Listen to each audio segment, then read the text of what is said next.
Hi, I hope that you are doing well. Thank you so much for joining me here today, where we're going to talk about our first book for the month of August, Bones of a Saint by Grant Farley. And Bones of a Saint is YA historical fiction. It takes place in the 1970s.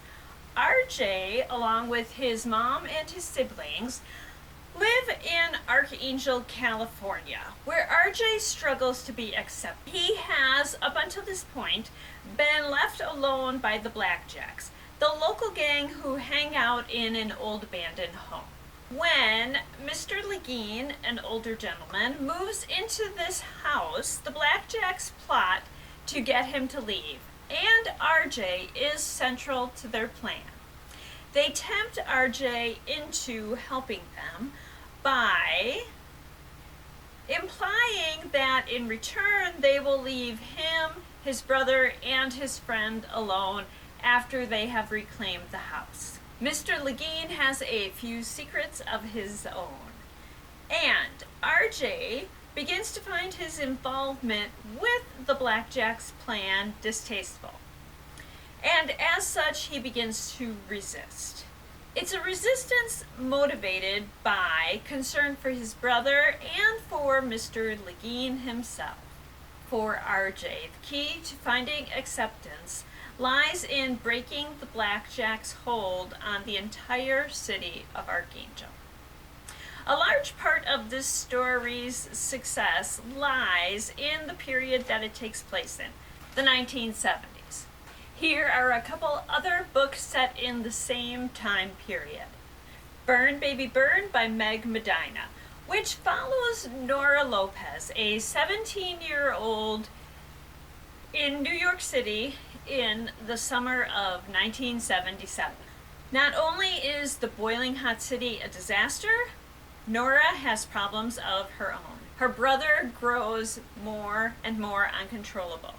Her mother is helpless to stop, and her father is too focused on his new family to pay attention. And that is not the end of it. While the new super is after her mother for their overdue rent, Nora's teachers are pushing her to apply for college. What does Nora want? She wants to turn 18 and be out on her own. When a cute guy starts working with Nora, she begins to wonder.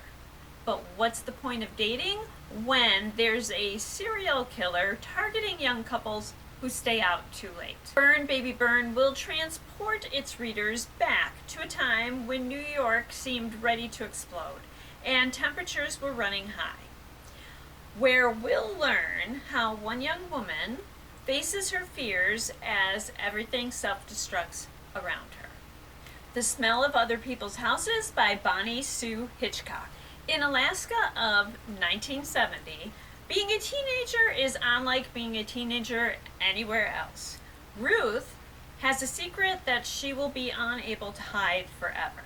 Dora wonders if she will ever really escape where she came from.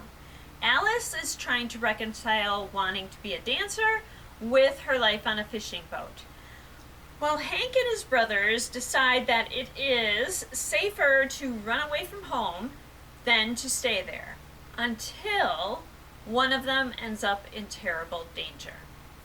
Very different lives become entangled. The Smell of Other People's Houses is deeply moving and authentic. It's a book about people who try to save each other.